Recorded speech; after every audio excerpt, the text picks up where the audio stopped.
नमस्कार, good morning.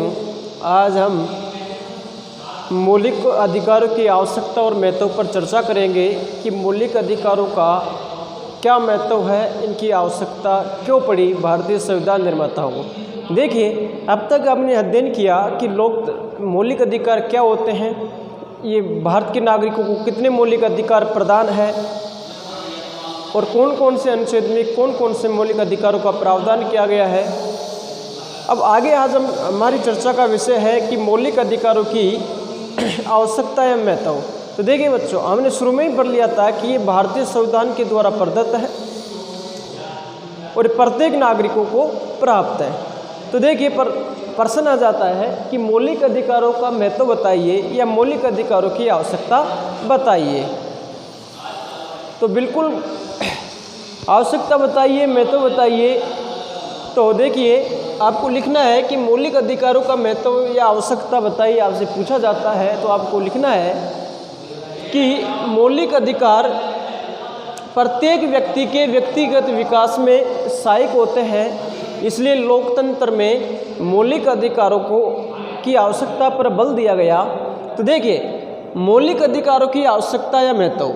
तो पहला कारण है मौलिक अधिकारों की महत्व या आवश्यकता का कि मौलिक अधिकार व्यक्ति को सभी आधारों से सुरक्षा प्रदान करते हैं। क्या पहला कारण मौलिक अधिकारों का महत्व का क्या रहा?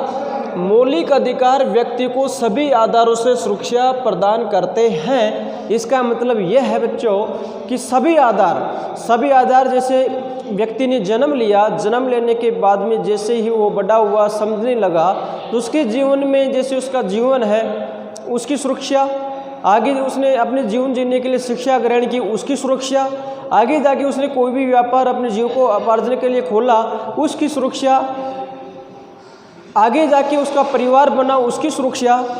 सब कहने का मतलब ये है कि इतने भी जो आधार जीवन में आते हैं, इतने भी उतार चढ़ाव रहते हैं, चाहे कोई सा भी क्षेत्र हो, उन सब में हमको सुरक्षा प्रदान करने का जो कार्य करते हैं वो कौन करते हैं? मौलिक अधिकार करते हैं। देखिए आगे, दूसरा कारण है मौलिक अधिकार सभी व्यक्तियों को सामाजिक, आर्थिक, राजनीतिक न्याय प्रदान करते हैं। सामाजिक, आर्थिक, राजनीतिक न्याय प्रदान करते हैं। देखिए, मौलिक अधिकारी ऐसे वो अधिकार है जो प्रत्येक व्यक्ति को क्या प्रदान करते हैं? सामाजिक न्याय। कहने का मतलब कि समाज में प्रत्येक व्यक्ति को समान माना जाता है। अगर व्यक्ति के साथ किसी प्रकार का कोई भेदभाव होता है तो कानूनी अपराध है। व्यक्ति के साथ जाति, धर्म, लिंग के आधार पर समाज में किसी प्रकार का भेदभाव नहीं किया जाएगा, ऐसा हमारे मौलिक अधिकार हमको बताते हैं। भारतीय संविधान का जो अनुच्छेद 15 है ये कहता है कि जो समाज में जाति, धर्म, लिंग के आधार पर किसी प्रकार का किसी व्यक्ति के साथ कोई भेदभाव नहीं किया जाएगा। आर्थिक न्याय, प्रत्येक व्यक्ति को जीविकोपार्जन के लिए अवसरों की समानता प्रदान की गई। प्रत्येक व्यक्ति को किसी भी क्षेत्र में रोजगार खोलने के अवसर दिए गए। आगे देखिए, राजनीतिक न्याय, प्रत्येक व्यक्ति को चुनाव लड़ने का अधिकार है, वोट डालने का अधिकार है, विचार अभिव्यक्ति की स्वतंत्रता है, प्रेस की स्वतंत्रता है। ये सब हमको कौन प्रदान करते हैं? मौलिक अधिकार, इसलिए इनका महत्व है। तो दूसरा कारण क्या था मौलिक अधिकारों का महत्व का या इनकी आवश्यकता का? मौलिक अधिकार सभी व्यक्तियों को सामाजिक, आर्थिक, राजनीतिक न्याय प्रदान करते हैं। तीसरा कारण है मौलिक अधिकारों के बिना लोकतंत्र की स्थापना नहीं की जा सकती है। तीसरा कारण क्या है बच्चों? मौलिक अधिकारों के बिना लोकतंत्र की स्थापना नहीं की जा सकती है। समझिए कैसे? जैसे पहले राजतंत्र शासन था, उसमें व्यक्ति को किसी प्रकार की स्वतंत्रता नहीं थी, तो उसके जो व्यक्तिगत जो विचार है, चाहे किसी प्रकार की उसको स्वतंत्रता नहीं थी, वो राजा के आदेशों के बिना कुछ भी नहीं कर सकता था। तो मौलिक अधिकारी वे अधिकारी थे जिन्होंने प्रत्येक नागरिक की जो विचार थे, उसकी जो क्षमता है, उसको समाज के सामने प्रकट किया। तो कहने का मतलब मौलिक अधिकार अगर जिस देश में नहीं होंगे तो वहाँ पर लोकतंत्र शासन की स्थापना नहीं हो सकती। अगर लोकतंत्र की स्थापना करनी है तो प्रत्येक व्यक्ति को मौलिक अधिकार, समानता, स्वतंत्रता के जो भी अधिकार है वो प्रदान किए जाना आवश्यक है, जब जाके लोकतंत्र की स्थापना हो सकती है।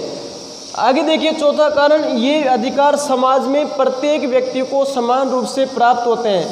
मौलिक अधिकारों की आवश्यकता का चौथा कारण है कि ये अधिकार समाज में प्रत्येक व्यक्ति को समान रूप से प्राप्त होते हैं। इसका मतलब ये है कि ये ऐसे अधिकार है जो संविधान द्वारा प्रदत्त है। ये किसी जाति धर्म के आधार पर भेदभाव नहीं करते। ये सभी जाति के लोगों को, सभी धर्म के लोगों को समान रूप से प्राप्त होते हैं। इस आधार पर हम कह सकते हैं कि ये प्रत्येक व्यक्ति को समान रूप से प्राप्त होते हैं। तो समान रूप से प्रत्येक व्यक्ति को प्राप्त होंगे तो सभी का समान रूप से क्या होगा, विकास होगा। किसी प्रकार का विकास में भेदभाव नहीं होगा। इस आधार पर इनका महत्व है।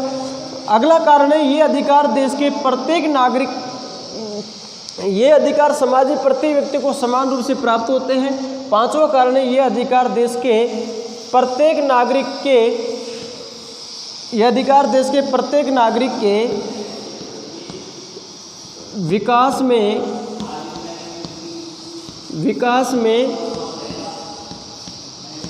सहायक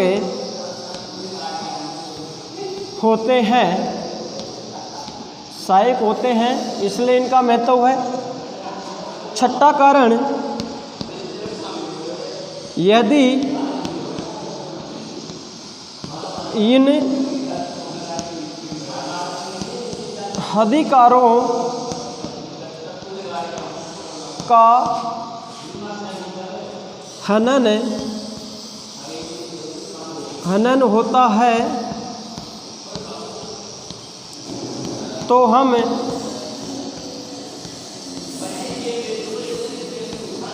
न्यायालय की शरण में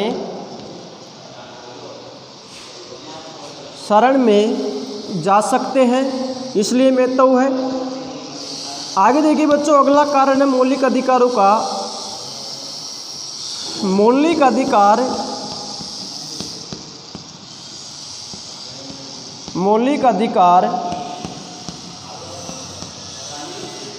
वाद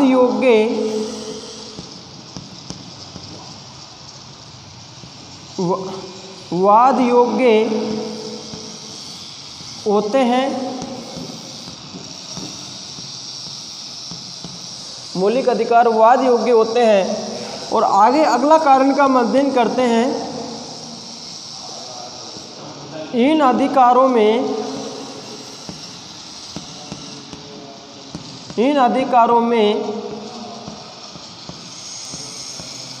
राज्य भी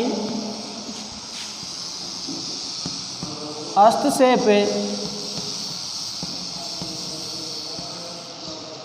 नहीं कर सकता है। तो देखिए बच्चों, आज का हमारा बिंदु है कि मौलिक अधिकारों की आवश्यकता या महत्व। तो देखिए, समझने का प्रयास आप करना है कि मौलिक अधिकारों का महत्व।